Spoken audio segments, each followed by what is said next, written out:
final part of our Disney vacation. I'm going to talk to you guys all about how I planned this trip. So let's get into it.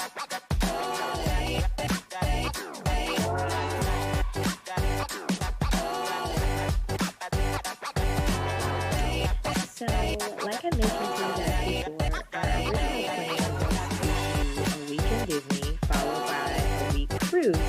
And the reasoning is that if you're going to do something like that, which is still an awesome trip, walking around the parks, as you can imagine, takes a lot out of you. So it's best to do that first and then do the cruise afterwards because you can relax on the cruise and just chill. But anyway, the cruise got canceled. I already explained that before in the other videos. So we got a refund and it worked out well because the refund I ended up just using to purchase our park tickets. So we stayed well within our budget for the trip. And then what I had to do was book the resort.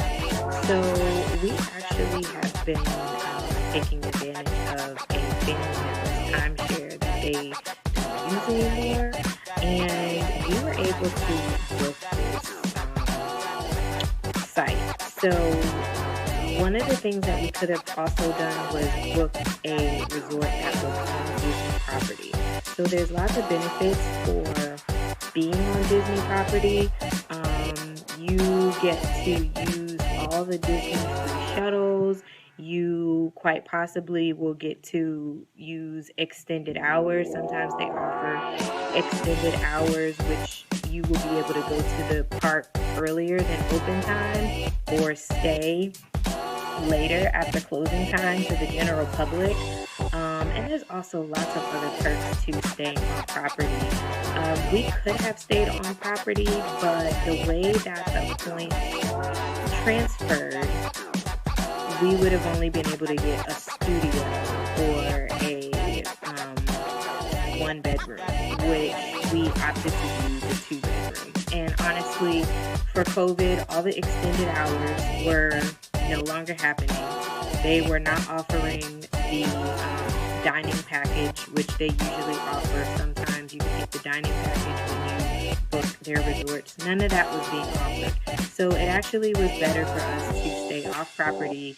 We were able to get our points to get a 2-bedroom condo, and we were only 6 miles away from the property. So we were able to get there very, very, very, very fast. And again, we decided to rent a car. The rental car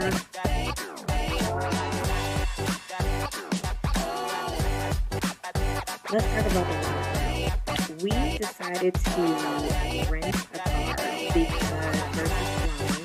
because flying would have been a little bit cheaper, but also during the time of COVID, the recommendation was that if your child cannot keep a mask on, then it is not recommended for them to fly because they will recommend that you keep your mask on at all times on the flight. Our littlest one, she will put a mask on, but she will also rip it off after a few minutes. She's getting better with it, but it was just best for us we decided to rent the car.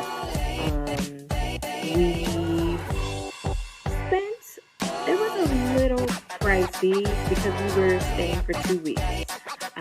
But it was well worth it. We didn't have to put the mileage on our car, and it was nice to have a car to just feel that security to be able to go anywhere we wanted to go.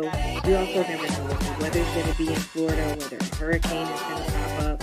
And so it was nice to be able to have a car. We did talk with some other people on the resort that did not have a car, and so they were kind of sharing some of the woes about that, about not having a car. But we rented it. Like I said, we left the house at 11:30, and we ended up arriving in Disney at the resort around 11:30. So it was perfect. The kids slept through the whole entire trip. they ended up waking up maybe around 9:30. So they were only up for about 2 hours. And I had pre-planned. I packed snacks and juices for us to have in the car. So they were in their jammies. They were comfortable the entire time. And then we did the same thing in reverse. We left around midnight and ended up back home by around 12 p.m. and it was perfect. We had snacks. We stopped for gas twice, and that was it. It was a great car. The car was like an energy efficient car, a fuel efficient car. So the gas mileage was awesome on that car, and we did good. So it was such a great experience. If we go again, we'll probably do the same thing as far as renting a car. If you fly, we would have probably still rented a car once we arrived, and we would have also had to rent strollers, and we would have also had to rent car seats. But this way, we were able to just take it home. Prep before going on a Disney trip. So some of the things you want to get before you go, you definitely want to rent strollers. I recommend strollers for anybody that is really 7 and under. Even though 6 and 7-year-olds are big kids, their legs are shorter than ours. They get tired. These parks are big, and there's a lot to see and do in these parks. So you'll want to utilize as much time as you can. And in order to do that, you're going to have to keep moving. So you're not going to have a whole lot of time to wait for little legs to rest up. So it's just going to be easier to put them in a stroller. So if you don't have a stroller, it's best to just bring one with you. They do have stroller rentals, but I'll talk about it a little later. But all these things, they end up adding up. So if you can, buy a little $20 umbrella stroller or borrow a stroller from a friend and bring it with you, it's going to save you a lot of time. It's going to save you a lot of headache, and it worked out perfectly. Each of us had a stroller, and we pushed, and it was good. The kids got to ride. They were rested. Not a lot of tantrums. It was great. So definitely want to do that. You want to bring with you any clothes, any Disney clothes, anything with Mickey Mouse. Is going to be way cheaper to purchase online or to purchase at your local retail store than to be buying clothes at Disney World. Also, things like your Mickey Mouse ears. There's a lot of people that sell them on Etsy, and it's also good to just support small businesses. So I purchased my ears and my princess mask from Etsy. So definitely want to do that. It is hot in Florida, so you definitely want to have some type of fan with you. And again, you'll want to purchase that ahead of time because they are pumped up prices in these parks. So there's all kinds of fans that you could buy. There's ones that are rechargeable. There's ones that need batteries. There's the ones that have the mist that you spray. So whichever one you like, it's best to just get that ahead of time. The other thing you'll want to buy ahead of time is rain gear. It always rains in Florida. It's just the thing. So you'll want to get a poncho or you'll want to get an umbrella ahead of time and bring it with you. These things are trumped up prices because they know it's going to rain and they know you're going to get caught in the rain and you're going to need something. And so you're going to have to take it.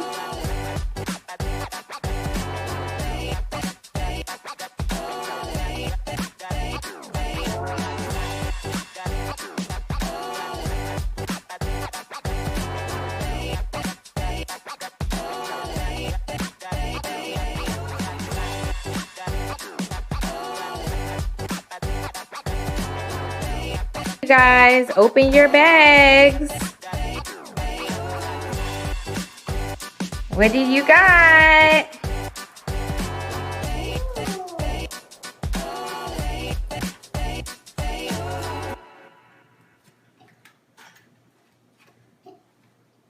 What do you got? Kayla, you got a Minnie Mouse puzzle? And you got a Mickey Mouse puzzle? What else you got? A coloring book? Toy Story crayon bag? Ooh, Kayla's got a princess crayon bag. Ooh, and you got stickers. Ooh, what is that? A Mickey Mouse light. Ooh, oh yes, what you got, Kayla? What is that? Yes, I see. Ooh, look, a princess comic book. Wow, headphones. Oh, Trip, you got a comic book too? And a coloring book? Ooh, look, magic towels. Wow. Do you guys like your Mickey Mouse Disney treats? Yeah.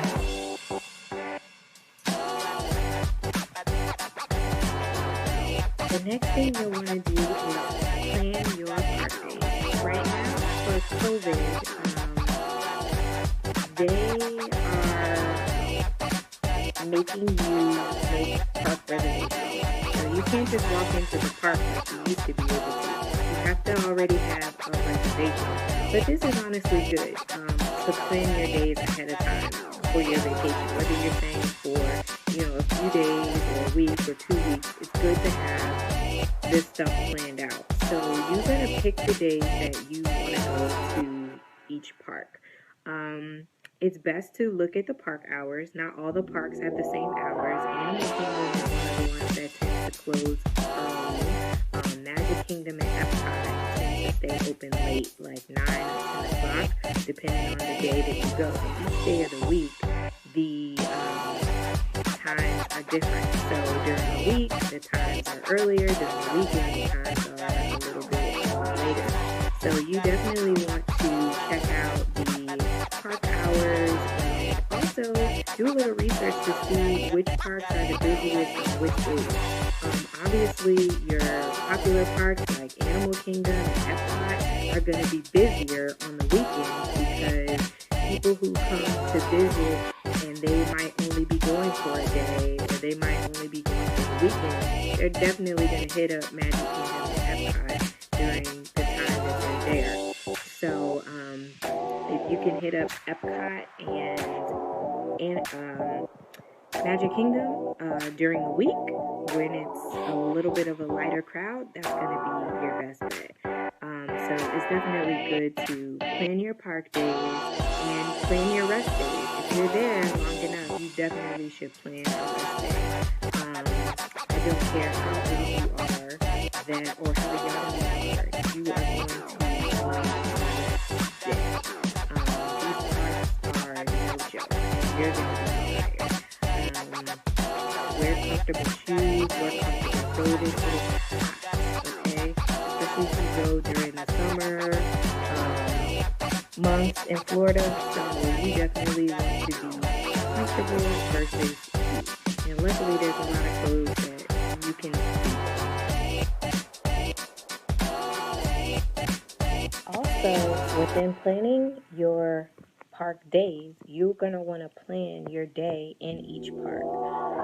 Each park has different shows, fireworks, they have different parades. We didn't have parades when we went. They had mini parades or cavalcades, and they all have schedules. So you'll want to take a look at the schedule and see what time all the shows are playing that you want to see. Most of the things besides the fireworks have multiple times during the day, but there's a way that you can plan your day so that you're not wasting your time and running around. You can make the most of your time at the day planning well. Like I said, when we went to Sesame Place, we tend to do the park backwards, and it works wonders. Specifically, when we went to Animal Kingdom, this works very, very well.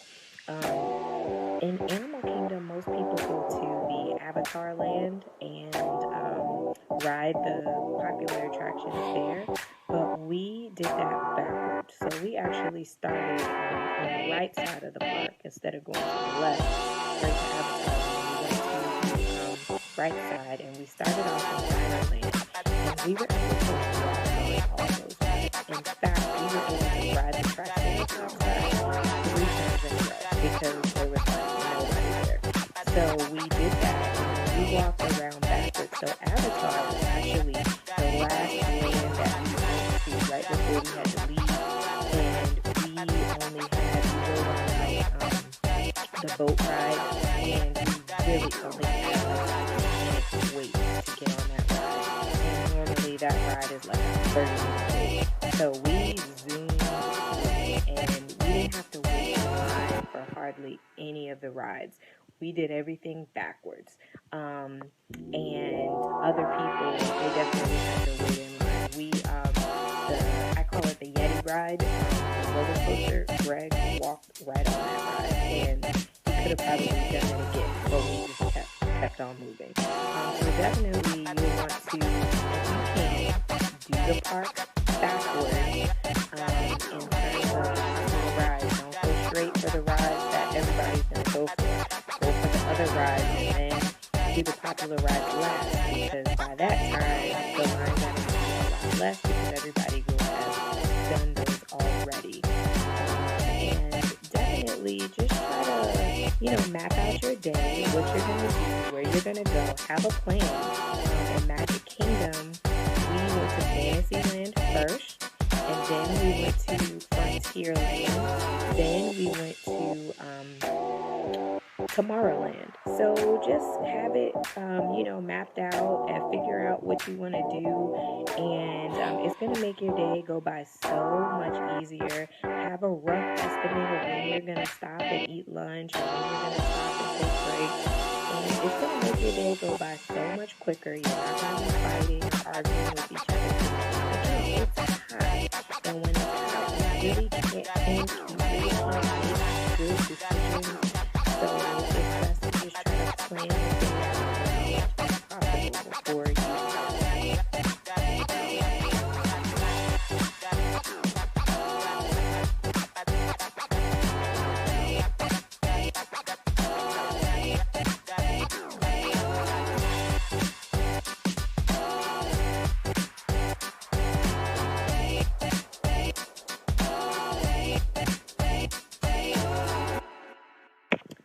Let's talk about food. So food in the parks is expensive.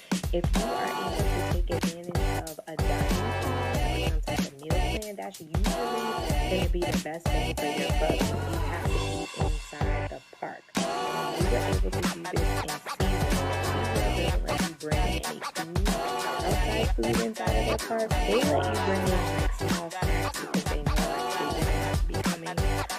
We could bring in, we brought in like Capri Sun, fruit snacks, and chips. We could bring in some snacks, but you can't bring in any full-blown meals. So we purchased the dining plan, and it actually worked really, really well. It was really, really worth it. We only ate twice because the food was so much, but the food that we did buy was actually, it would have been more if we would have bought everything separately. So the dining plan did work out in that way. We did end up buying Trip a kids meal, but honestly, we could have just bought 2 adult meals because that's how much food came with these meals. We just shared our food with Kayla, but we honestly could have shared with the Trip meal. So that's something to consider at SeaWorld. But like I said, typically in any of these parks, your dining meal, if you can utilize it, but the Disney parks, they do let you bring in outside food. So we brought in our food to all the Disney parks. I packed us sandwiches. I packed us very, very nice, nutritious, healthy lunches. I also had tablecloths that I got from Dollar Tree, and we spread those out on every table that we ate at, and we set up our spread, and we just had a good time. The kids enjoyed it. They didn't complain. And so what we did was we spent our money on snacks. Now, Disney has some great snack. Okay? So, and they cost a lot of money. I mean, one cookie can be like $8 to $10. So you can see how easily you can spend your money. We ended up using our gift cards. I purchased gift cards at Target. If you are a red card member, you can get 5% off specialty gift cards at Disney as the gift cards that you can use.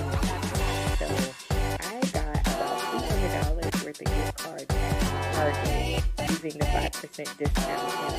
And so we utilize the Disney gift cards to spend our money in Disney. It's also a good way to just keep yourself on track because you know how much money you have and you can keep it all on the Disney gift card app. So we use the Disney gift card app to purchase all of our food inside the parks. And again, since we brought our lunch and dinner and we had breakfast at the room before we left, we could really focus on snacks and just getting really good snacks. While we were we purchased the most food at Epcot because we were there during their food and wine festival. So we definitely utilized that, and that food was really, really good. So yeah, I definitely would recommend getting some Disney gift cards, and you don't have to use it for food. You can use it for souvenirs as well. But definitely having those gift cards all on your app is a great way to keep you on track. Because if you're just spending money or using your, credit card or debit card, you can easily just swipe, and before you know it, you've spent like $100. So with the gift cards, once you're done, and that's it. And just try to keep it on a budget.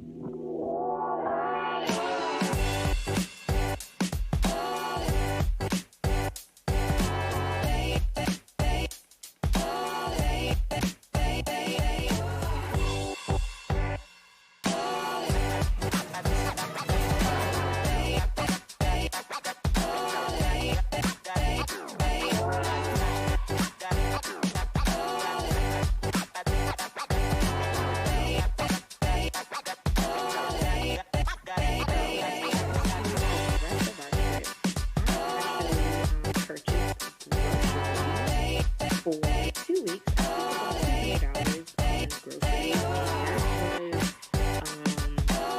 food for the parks, that was dinners, that was our breakfast for park days and non-park days, and we did curbside pickup.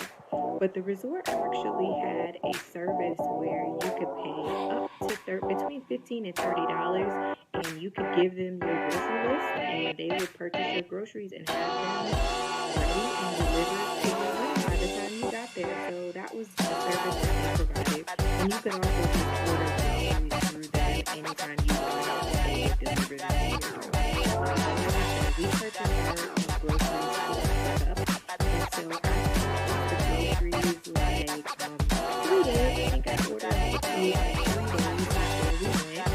So all Greg had to do was just go pick it up, and I was able to meal prep. So I made us meals for dinners, and I also meal prepped us some little breakfast foods that were hash browns, eggs, cheese, and bacon, and I just put them in the freezer, and when we were ready to eat them, we would just pop them out, put them in the microwave, and they were delicious. I definitely recommend meal prepping anyway. It's just easy. I did all this on Saturday. Again, we got there on Friday, so I just rested Friday, and then Saturday I cooked all of our meals, and then the rest of the time I just chilled and chilled my day. It was just eat and serve. So if you plan on staying at a resort versus like a hotel, definitely get you groceries and cook in your room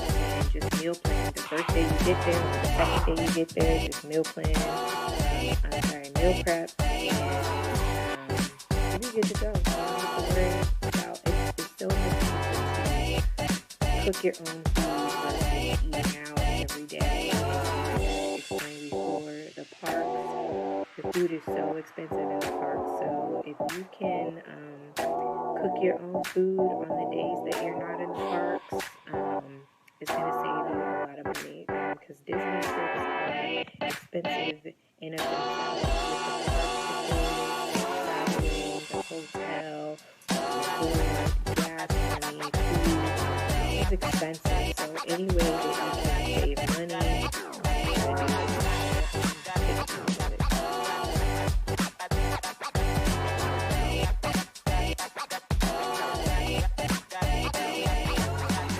So let's talk about parking versus transportation. We ended up utilizing the resort transportation that was free. And most resorts that you're going to stay at are going to offer you a free transportation. And if you stay on Disney property, their transportation is free.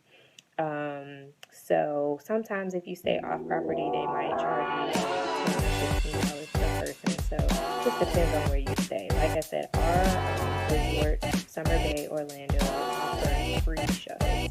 So we utilize that. We had prepared to drive to the park if we had to, but since we got there and there was not that many people at the park, a lot of the time we were the only ones taking the shuttle. It was like a straight shot for us.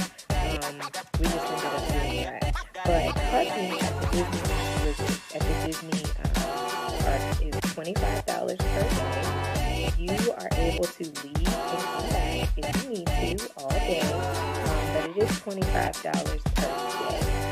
So if you're going to all four parks, then that's $100 in parking.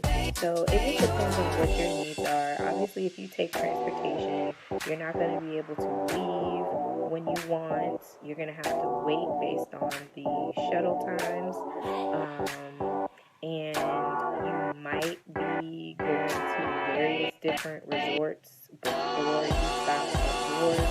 A lot of the times, these shuttles stop at multiple resorts, and so yours might be the first one to get off or the last one to get off. So that's something to take into consideration. Just because you get on the shuttle doesn't necessarily mean you're going to go right to your resort. You could also Uber. A lot of people use the Ubers are a little bit more expensive in Florida. I think it's because the nature of business, they can charge more. Also, if you have kids, you're going to have to get an Uber that has car seats. So that's another thing. You might have to wait a little bit longer because you have to wait for somebody to come to you that has car seats. So that's something to take into consideration if you have little.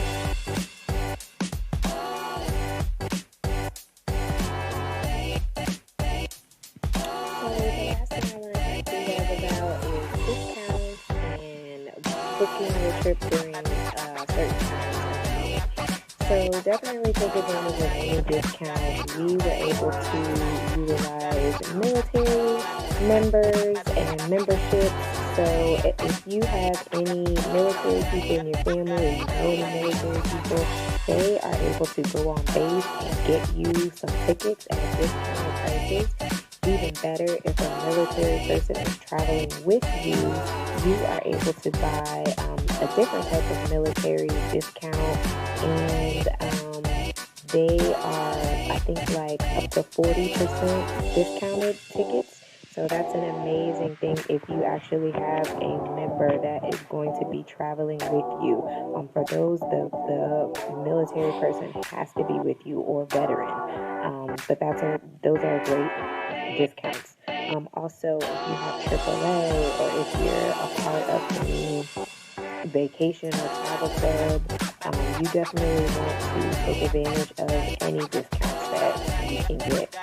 As far as the park goes, anytime during the summer or during the winter is peak time. So from October to December is peak time, and then pretty much from the end of June until the end of August is peak time.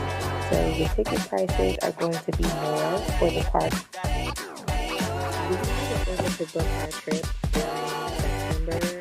We went actually right at Labor Day. So actually when we were there Labor Day, it was a little bit busier.